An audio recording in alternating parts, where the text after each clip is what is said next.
సంపూర్ణ భగవద్గీత ద్వితీయ అధ్యాయము గీతాసారము మొదటి శ్లోకము. సంజయ ఉవాచ తం తదా కృపావిష్ణం పూర్ణకుల్లేక్షణం విషిదంతమిదం వాక్యమువాచ మధుసూదన. సంజయుడు పలికెను. చింతాక్రాంతుడై అశ్రువులతో నిండిన నేత్రములతో దయతో నిండినవాడైన అర్జునుని చూచిన మధుసూదనుడు శ్రీకృష్ణుడు ఈ విధముగా పలికెను. భాష్యము. భౌతిక దయ, శోకము, అశ్రువులు అనేవి ఆత్మజ్ఞాన విషయములు, అజ్ఞానముకు చిహ్నములు. శాశ్వతమైన ఆత్మ పట్ల చూపబడే దయ నిజమునకు ఆత్మానుభూతి అనబడును. ఈ శ్లోకములో మధుసూదన అను పదము ఎంతో ముఖ్యము. శ్రీకృష్ణ భగవానుడు మధు అను రాక్షసుని సంహరించెను. ఇప్పుడు కర్తవ్య నిర్వహణలో తనను ఆవహించిన భ్రాంతి అనే రాక్షసుని శ్రీకృష్ణుడు వధింపవలెనని అర్జునుడు కోరుతుండెను. దయను ఎప్పుడు ఎక్కడ చూపవలనో ఎవరునూ ఎరుగరు. నీటిలో మునిగిపోతున్నట్టి వ్యక్తి బాహ్య వస్త్రాలపై దయ చూపుట మూర్ఖత్వమే అగును. అజ్ఞాన సాగరంలో చిక్కిన మానవుడు బాహ్య వస్త్రాలను అనగా స్థూలమైన దేహమును కాపాడుట ద్వారా అతనెన్నడూనూ రక్షింపబడడు. ఈ విషయమును ఎరుగక బాహ్య వస్త్రము వంటి శరీరము కొరకే శోకించుచువాడు శూద్రుడుగా పిలువబడును. అర్జునుడు క్షత్రియుడు కనుక ఇట్టి ప్రవర్తన అతనికి యోగ్యం కాదు. అజ్ఞానుడయి మానవుడు దుఃఖమును శ్రీకృష్ణ భగవాను తొలగించగలడు. ఆ ఉద్దేశము కొరకై భగవానుడు ఈ గీతాగానము చేసెను.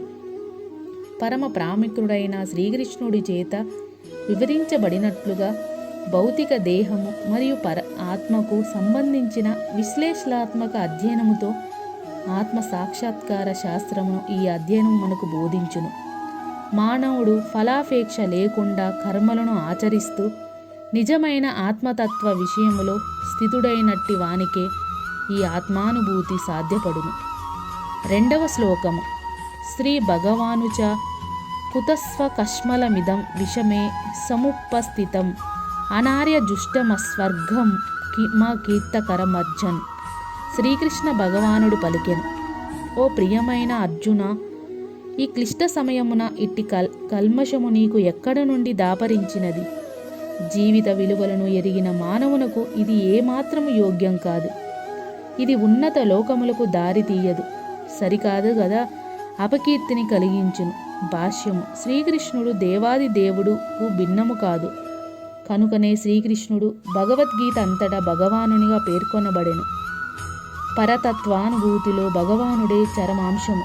పరతత్వము బ్రహ్మముగా, సర్వవ్యాపకరమైన నిరాకార బ్రహ్మతత్వము పరమాత్మగా, సమస్త జీవుల హృదయములో నెలకొనినట్టువాడు పరమ పురుషుని విశిష్ట రూపము భగవానుడిగా 3 దశలలో అనుభూతమగును. శ్రీమద్ భాగవతము 1-2-11 శ్లోకంలో ఈ పరతత్వపు భావన ఈ విధముగా వర్ణించబడెను. వదంతి తత్వవిద సత్వం యజ్ఞుత మద్వయం బ్రహ్మేతి పరమేత్మితి భగవానితి శబ్దంతే. పరతత్వము తత్వ విధులచే 3 దశలలో అనుభూతమగును. అవన్నీ అభిన్నములై ఉండును.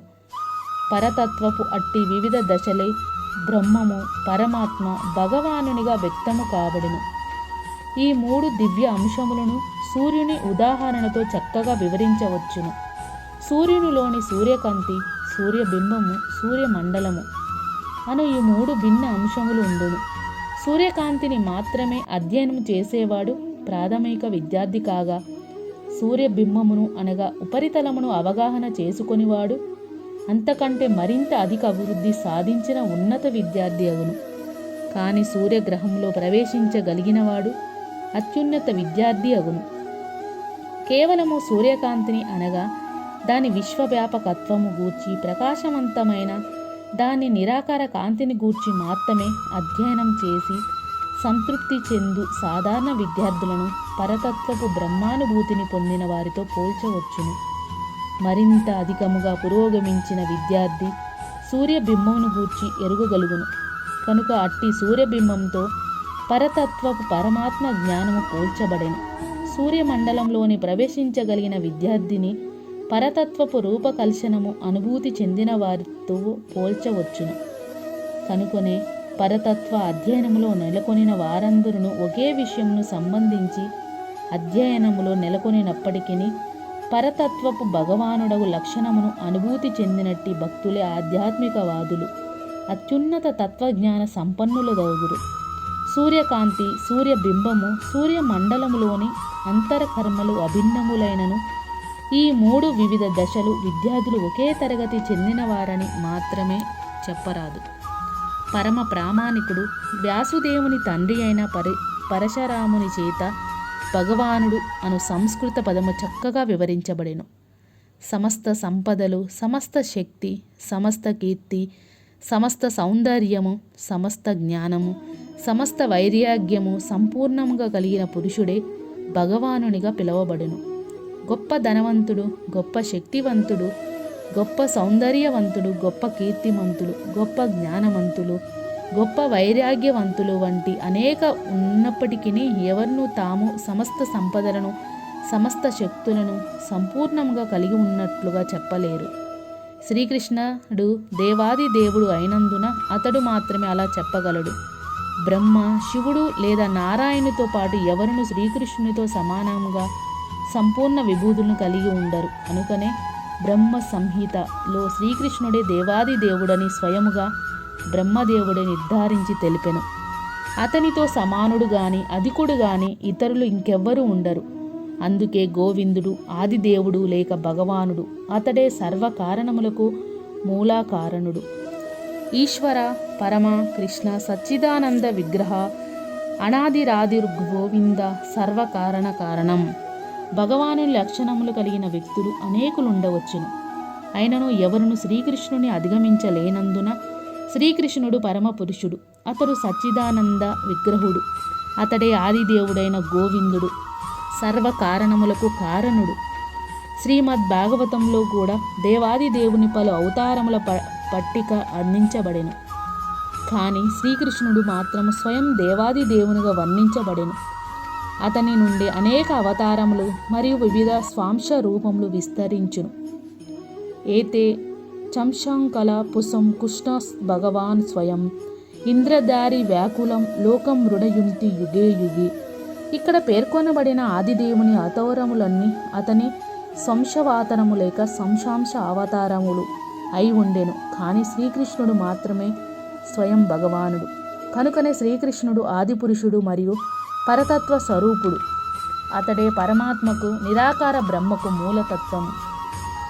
నిజమునకు అర్జునుడు దేవాది దేవుని సమక్షంలో తన బంధువుల కొరకు శోకించుట ఉచితం కాదు. కనుకనే శ్రీకృష్ణుడు కుత ఎక్కడ నుండి అను పదముతో తన ఆశ్చర్యము ప్రకటించెను. ఆర్యులుగా పిలువబడు నాగరిక జాతికి చెందిన మానవుల నుండి అట్టి కల్మషము ఎన్నడూనూ ఊహించలేము. ఆర్యులు అను పదము జీవితపు విలువలను ఎరిగి ఆత్మజ్ఞానంపై ఆధారపడిన నాగరికత కలిగిన జనులకే అన్వయించబడిను. దేహాత్మ బుద్ధి కలిగిన వారు పరతత్వమైన విష్ణువుని లేక భగవానుని అనుభూతి పొందుటయే జీవిత లక్ష్యమని ఎరుగక భౌతిక జగత్తు యొక్క బాహ్య లక్షణములచే ఆకర్షింపబడుతుందురు. కనుకనే ముక్తి అనగానేమిటి వారెరుగురు. భౌతిక బంధ విముక్తి సంబంధించి జ్ఞానము లేనివారు అనార్యులుగా పిలువబడుదురు. అర్జునుడు క్షత్రుడైనను యుద్ధము చేయుటకు నిరాకరిస్తూ తన విద్యుత్క ధర్మము నుండి తప్పుకోసాగెను. అట్టి పిరికి కార్యము అనార్యులకు మాత్రమే తగినట్లుగా వివరించబడెను. అట్లు కర్తవ్యం నుండి తప్పుకొనుట ఆధ్యాత్మిక జీవన పురోగతికి తోడ్పడకపోవుటయే కాకుండా ఈ లోకంలో ఖ్యాతిని ఆర్జించుట కూడా మానవునికి అవకాశం ఇయ్యదు. కనుకనే బంధువుల పట్ల అర్జునుడు చూపిన దయ అని పిలువబడు దానిని శ్రీకృష్ణ భగవానుడు ఏమాత్రం ఆమోదించలేదు. 3వ శ్లోకము. క్లైంబ్యం మాస్మగం పార్థ నైత్రత్వయుపపద్యతే క్షుద్రం హృదా దౌర్బల్యం చక్షో ప్రవర్తనక్త. ఓ పార్థ, పతనకారకమైన ఈ నంపుసకత్వము లొంగకుము, ఇది నీకు దగదు. ఓ పరంతప, ఇట్టి తుచ్చమైన హృదయ దౌర్బల్యమును విడిచి వెంటనే లెమ్ము. భాష్యము. ఇక్కడ అర్జునుడు పృథకుమారునిగా సంబోధించవలను. పృథ శ్రీకృష్ణుడు తండ్రి అయిన వసుదేవునికి సోదరి. కనుకే అర్జునుడు శ్రీకృష్ణుడితో రక్త సంబంధము కలిగి ఉండెను. శత్రువుని పుత్రుడు యుద్ధము చేయుటకు నిరాకరించినచో అతడు నామమాత్రముకే శత్రుడగును. అట్లే బ్రాహ్మణ పుత్రుడు పాపవర్తుడైనచో అతని నామమాత్రముకే బ్రాహ్మణుడగును. అట్టి క్షత్రియ బ్రాహ్మణులు తమ తండ్రులకు తగిన పుత్రులు కాలేరు. కనుకనే అర్జునుడు అయోగ్యుడైన క్షత్రియ పుత్రునిగా ఉండుట శ్రీకృష్ణుడు కోరుకొనలేదు. అర్జునుడు శ్రీకృష్ణుని మిక్కిలి సన్నిహిత మిత్రుడు. అంతేకాకుండా శ్రీకృష్ణుడు స్వయముగా ఇప్పుడు రథములో నిలిచి అతని మార్గ నిర్దేశము చేస్తుండెను. ఇన్ని అవకాశములు ఉన్నప్పటికీ అర్జునుడు యుద్ధమును త్యజించినచో అతడు అపకీర్తి నర్జించుకొను కార్యము చేసిన వాడగును. కనుకనే శ్రీకృష్ణుడు అట్టి ప్రవృత్తి అర్జునుని వ్యక్తిత్వము తగదని తెలిపెను. మిక్కిలి పూజ్యులైన భీష్ముడు మరియు బంధువుల పట్ల గల ఔదార్య స్వభావము చేతనే తాను యుద్ధమును త్యజిస్తున్నట్లుగా అర్జును వాదించదలిస్తే అట్టి ఔదార్యము కేవలం హృదయ దౌర్బల్యమే అగునని శ్రీకృష్ణుడు భావించెను. ఏ ప్రామాణిక వ్యక్తమైనను అజ్ఞానంతో కూడిన అట్టి ఔదార్యమును ఆమోదించడు. కనుకనే అర్జునుని వంటి వ్యక్తులు అట్టి ఔదార్యమును లేక అట్టి నామమాత్ర అహింసను శ్రీకృష్ణుడు ప్రత్యక్ష నిర్దేశమును వెంటనే విడువవలేను. 4వ శ్లోకము. అర్జున ఉవాచ కథం భీష్మ సంఖ్యే ద్రోణం చ మధుసూదన ఇషుంబిం ప్రత్నియోత్మి పూజార్హ వరిసూదన. అర్జునుడు పలికెను, ఓ శత్రు సంహారక, ఓ మధుసూదన, నాకు పూజులైనట్టి భీష్మ ద్రోణులు వంటి వారిని నేనెట్ల బాణములతో యుద్ధము ఎదుర్కోగలను? భాష్యం. పితామహుడైన భీష్ముడు, గురువు అయినట్టి ద్రోణుడు వంటి పెద్దలు ఎల్లప్పుడూ పూజనీయులు. ఒకవేళ వారు దాడి చేసినను వారి ఎదుర్కొనరాదు. పెద్దలతో వాగ్వివాదము దిగకపోవుట కనీస మర్యాద. కొన్నిసార్లు కఠినముగా ప్రవర్తించినను వారి పట్ల తిరిగి కఠినముగా వర్తింపరాదు. ఏమైనను అట్టి వారిని ఎదుర్కొనుట అర్జునుడికి ఎట్లు సాధ్యపడును? శ్రీకృష్ణుడు ఆ విధముగా ఎన్నడైనను తన తాతయ్య అయిన ఉగ్రసేనుని గాని గురువైన సాందీపని మునిని గాని ఎదుర్కొనునా? ఈ విధమైన వాదనలు కొన్నిటికి అర్జునుడు శ్రీకృష్ణుని ఎదుట ఉంచెను. 5వ శ్లోకం. గురునహాత్వ హి మహానుభావన శ్రియో బుక్లోం బ్లాక్ష్యం మహిషాలోకే హత్వర్గ కామాస్తు గురునిం హైవేం భూయా భోగన్ రుధిర ప్రసిద్ధాన్.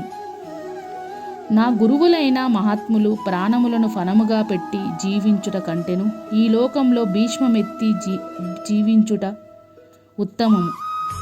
ప్రాపంచిక లాభములు కోరుతున్నప్పటికీ వారందరూ పెద్దలే. వారిని వధించినతో మేము అనుభవించు సమస్త రక్త పంకిలమగును. భాష్యం. శాస్త్ర దేశాలననుసరించి ఏ కార్యములను పాల్పడుతూ యుక్త జ్ఞానమును కోల్పోయినట్టి గురువు త్యజింపదలిచినవాడు. దుర్యోధను నుండి ఆర్థిక సహాయం పొందుట చేతనే భీష్మ ద్రోణులు ఇరువురికిని అతని పక్షముల వహించవలసి వచ్చెను. కానీ కేవలం అట్టి ఆర్థిక కారణముల చేత వారు అట్టి పరిస్థితిని అంగీకరించకుండా ఉండవలసిన ఇట్టి పరిస్థితిలో వారు గురువులుగా తమ గౌరవము కోల్పోయిరి. ఏమైనను వారు తనకు పూజ్యులైన పెద్దలేనని వారిని వధించి భౌతిక లాభమును అనుభవించుట కేవలం రక్తసిక్తమైన వాటిని అనుభవించుటే అగునని అర్జునుడు భావించెను.